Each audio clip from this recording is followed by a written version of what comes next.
Ano pa guys, oh? Nakaangpaw. At may laman pong 2,000. Hello, morning guys. Punta po tayo sa tindahan at meron po tayong bisita guys. I-receive po natin yung donation dyan na pang food pack daw po natin. Nag-birthday po siya nung nakaraan kabarangay ko po. Samahan niyo po ako. Ayan. Mag-donate po siya ng pang food pack natin sa mga mga homeless na kababayan po natin sa Bangkita nakatira. So yun daw po yung pinaka-celebration niya, yung si Mama Chia Jalmansar Maras. Mag-donate po ng pang food pack po para sa ating mga homeless na kababayan guys sa Bangkita. Somewhere inside walk.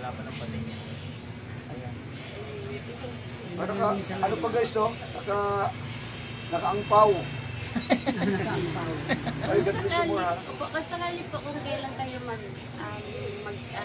i-message nyo lang pa ako. Oo, sige. Gagawa po ako ng isang binaon na hati. Lagyan natin dito isama natin dito sa sinasabing pansit na pag natin. Tingnan ko kung makapagawa din tayo ng chicken, fried chicken, kanin, para maraming dalawang klase. Yun lang po yung pag meron po akong blessing na pili ko naman isumusobra sa magbibigay po. Salamat lang ka ha, at God bless you more. O sana kung palalong minsan sa kabutihan ng iyong loob. At ito naman sigurado naman na parang mo punta sa mga. At mas alam ko po yung may puso kayo at alam ko po na si God yung pinapakilo sa buhay. Sige po.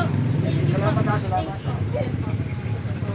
Maraming salamat po Ma'am Chia. Belated happy birthday po. Message ko po kayo kapag mag-mission na po tayo.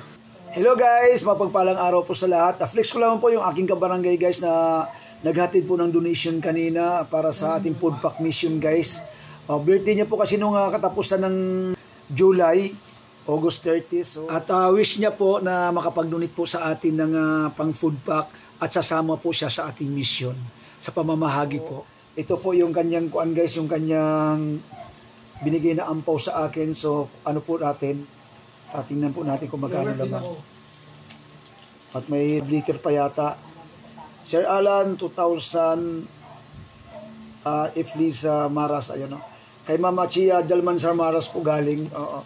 At may laman pong 2,000. Ayan po.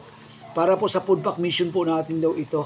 So Mama Chia Jalmansar Maras, maraming salamat po sa iyo at belated happy birthday po. Thank you so much ma'am in behalf of our homeless kababayan po guys, no, na atin pong pinakakain, pinapupudpakan. Ay ako po ang nagpapasalamat po sa inyo ng lubos-lubos po. Okay, hanggang dito lamang po muna tayo. Abangan nyo po ang food pack mission po natin guys. God bless.